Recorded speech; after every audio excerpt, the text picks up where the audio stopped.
Welcome to Why Knowledge Matters. In this episode, Professor Dr. Douglas Farrow joins me to discuss theology and its relevancy in a secular society. Welcome, Professor. It's great to have you on the show. Thank you for inviting me, Yannick. Let's just dive into it. What is theology? Well, theology is, as a word, not very complicated. It comes from two Greek terms, theos, meaning God, and logos, which refers, of course, to reason. And we might say that theology is simply rational discourse about God. It seems to be Plato who first introduced this term into Western tradition. He was looking for forms of discourse about God that were more scientific and less fanciful, such as you found in the epic poets. And so from that point onward, really even the pre-Socratic philosophers were looking for a more rational, disciplined kind of discourse about God, partly because, like Augustine many centuries later, they were concerned that undisciplined talk about God actually fed into vicious habits and unhelpful ways of life. If we think rightly about the Creator and the source of all, we are more likely to think properly and rightly about ourselves and the way we live together, and also in our own individual lives. So it's been developing as a discipline in philosophy since the days of Plato and Aristotle. In Christian theology, of course, it became very important from the very earliest days of Christianity. So, by the middle of the first century of the era after Jesus, theology was already beginning to take shape, and by the end of the second century, it was becoming a quite almost formal discipline in a rudimentary fashion. Does theology matter in a secular society and also in, let's say, universities, academia? Well, of course, let's approach that the other way around and start with the universities. The universities themselves grew out of, in the Middle Ages, grew out of the bodies of scholars who were working with bishops in the cathedrals or working with abbots in the monasteries, and who were trying to organize education for the people of those towns that they were in or nearby, and eventually determined to have a more expansive, what we would call tertiary education, where students could come from other places and take advantage of the scholarship that was going on in these chapter houses, as they were called, or in the monasteries. And so that's how the universities actually emerged in the 12th century. And so theology was central to them. Basically, there was an undergraduate education in the arts, and also in logic and arithmetic and music, astronomy, so arts and sciences. And then if you went on to do what we would call graduate work, you were working either in medicine, where your focus is on advanced study of how to help the body, or it's in law, where you're trying to help the body politic, so to say, the society as a whole, or it is in theology. Those three, medicine, law, and theology, were at the heart of the graduate schools. In theology, you are seeking to explore the entire worldview of your civilization and to think out the implications of the scriptures and the teachings of the church. And these touch on many areas of life. So theology was central both in the emergence of the university as such, and also in being, in a sense, its highest faculty or unit of and program of study. Now, when after the Reformation and into the Enlightenment period, a movement began to as it were, minimize or marginalize the theology faculties, which were still the largest in the universities in Europe, and give more emphasis to philosophy, which had always been a central part, but in a way that was somewhat subordinate to theology. Now the emphasis began to be on liberating philosophy from theology and liberating the physical sciences from both philosophy and theology. And so what we consider the modern university evolved in a fashion that tended towards a marginalization of theology, and that generally remains the case, especially in North America. It's not always the case in some parts of Europe and elsewhere in the world, but and there are some North American universities where theology is still considered an important part of what, of the whole work of the university. But on the whole, it has been marginalized and over the last few centuries. And so, say at my university, there are only a few of us who actually work in theology, and we can turn then to your question about society at large, but maybe that helps your audience a little bit with the history of this. Yeah, let's discuss this a little bit more in depth.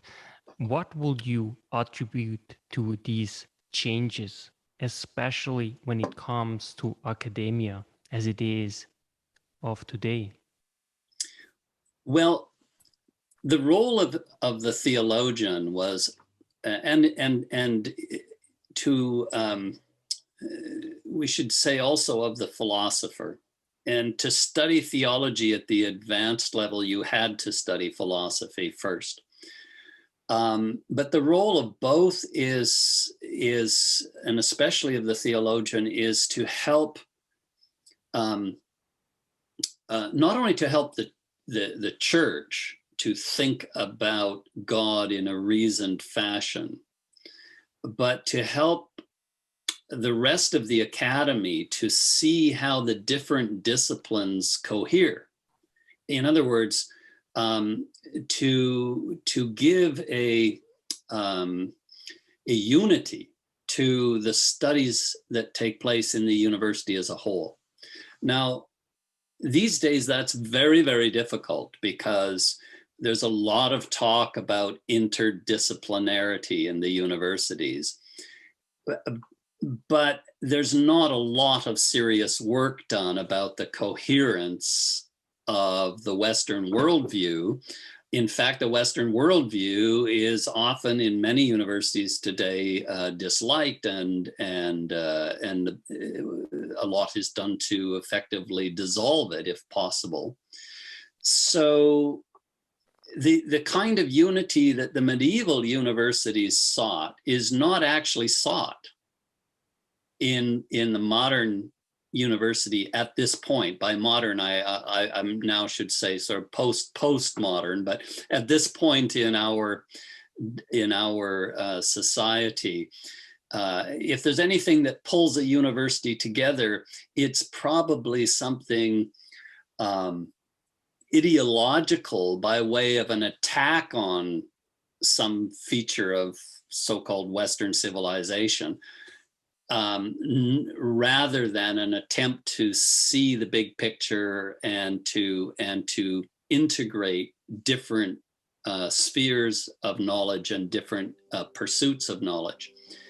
So it's a tough uphill battle for a theologian to explain to colleagues why this former pursuit still needs to be done.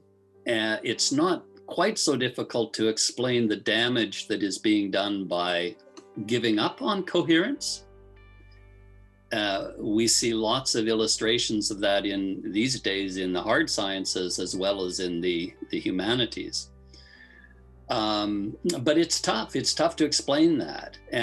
And to your question about the larger concerns of secular society as a whole, well, again, there's not much that holds it together, except perhaps whatever the prevailing flavor of the day is in terms of some special cause or other. And of course, people want the economy to work well. But as a secular society, what we often mean when we say that is we don't go there. We don't do the big picture. We don't talk about God. Not only with the theologians, we don't talk about God, but we don't talk about God with the philosophers either. Anything that implies something greater than ourselves, we don't do. We don't talk about that. Unless it's a war or something that that is supposed to pull us together to to fight an enemy. Is the enemy racism? Is the enemy a coronavirus? Is the enemy the nation next door? Well, we'll try to pull together to do those things, but beyond that, we don't think big, and we don't try to connect the dots. That seems to me quite problematic about our secular society, but you would expect a theologian to think that was a problem. This is really interesting, especially also how you mentioned coherence and to make sense of what we are doing. And if we don't have somehow a backbone where we all can to some extent agree of what we are doing or have to somehow an orientation, then it becomes very difficult. And I think we see more and more how fragmented societies is. And I think partly it's certainly attributable to some extent that we lose this sense of having an orientation, having a backbone as it was in previous societies. So this is a big question, obviously, and we are not able to obviously address all these questions. So if it matters, does it matter in a special way to Christians when it comes to theology and a secular society? Yes, well,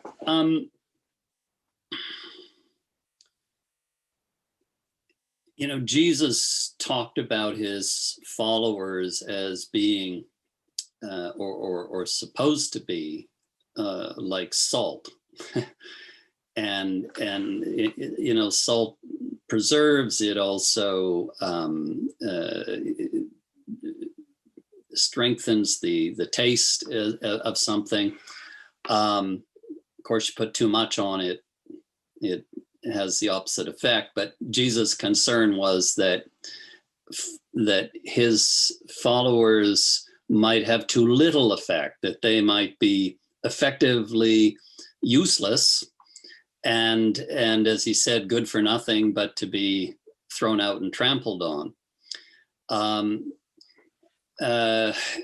If that's not the fate that his followers, that Christians wish to have, then they need to think and pray hard about what they actually embody of the teachings of Jesus in their society and in the way they relate to that society, which means a lot of things, but among them is that they're going to have to think rationally about God.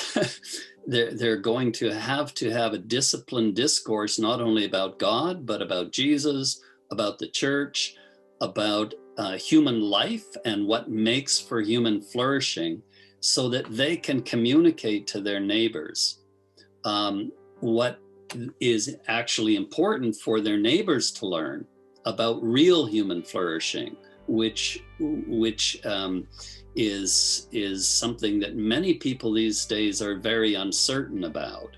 I think one reason that people today have become so fixated on safety, whether it's safety in terms of their thoughts and their lifestyle, or safety in terms of medicine and viruses and so forth, is that they've given up on seeing things whole. They've given up on any sort of more profound notion of flourishing, and they're just trying to protect what little they've got left. So, if Christians want to confront that sort of shallowness and the cowardice, frankly, that goes with it, we've become a society that is everything has to be safe.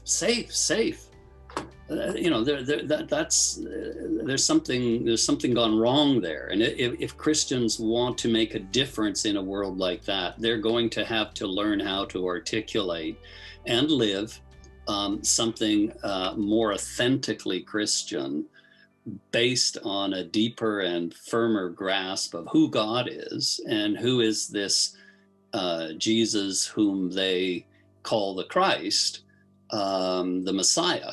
Who is he? What is he about? And what difference does it make to believe in him and to become a disciple? Those sorts of things need a lot of attention. It doesn't have to be under the rubric of theology, but it will always involve theology if it's serious. Your favorite theologians? Well, a number of people come to mind, and I try to teach at my university, get people reading these people. I'll mention a few of those. Obviously, there are a great many, and they're all of interest in different ways. But the ones that have shaped my own thinking the most are the following. Let's begin again with the one who really set theology as a discipline in motion, and that's Saint Irenaeus of Lyon, who lived at the end of the 2nd century, and one of whose great challenges was to defend the goodness of the body against currents of thought that tended to treat the body with disdain.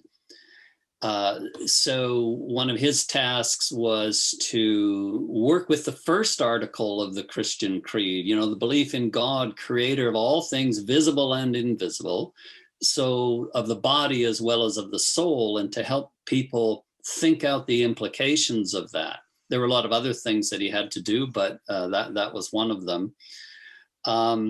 later on, of course, one of the most famous names in theology in the Western Hemisphere, at least, well, not the Western Hemisphere, but in the Latin-speaking realm, was Augustine.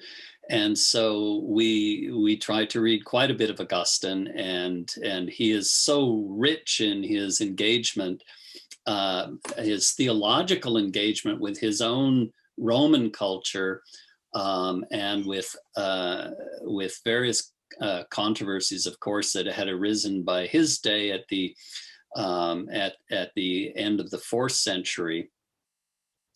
So Irenaeus, Augustine. One of my favorites after that is Anselm of Canterbury. Now we're talking, the end of the 10th century, but Anselm, I should say, we're talking about the period just up to 1100. Anselm was a very powerful philosophical thinker and a very deep theologian, and so I read him with my students quite a lot, because he really has a very acute analytical mind, and he's read in the philosophy department too, but they tend to confine themselves over there to just small bits of Anselm. We try to look at the big picture with Anselm. And in the modern times, Karl Barth was very influential on me, the Protestant theologian, although I'm critical of him in various respects. These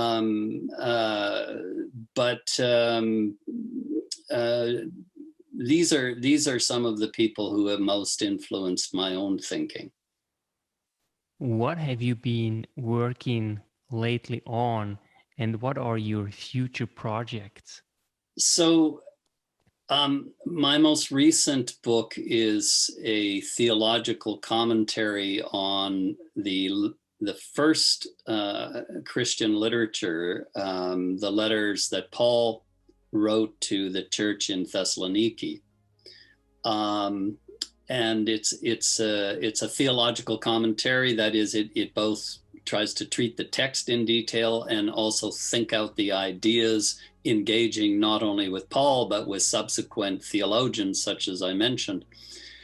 And I'm still even this summer working on some addenda, you could say, to that task.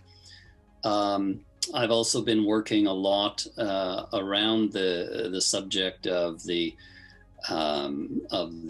health and political crisis that we've been experiencing globally. And I would like next, if things are peaceful enough to do that, to write my book on theological ethics, which I've been preparing for some time, bringing theology and these questions about human flourishing together, and turning my lectures on that into a book. Yeah. Douglas Farrow, it has been great to have you on the show. Thank you so much. You're very welcome. It's a pleasure to have talked to you. I'm always keen on encouraging people to think theologically. Thank you so much. Douglas Bryce Farrow.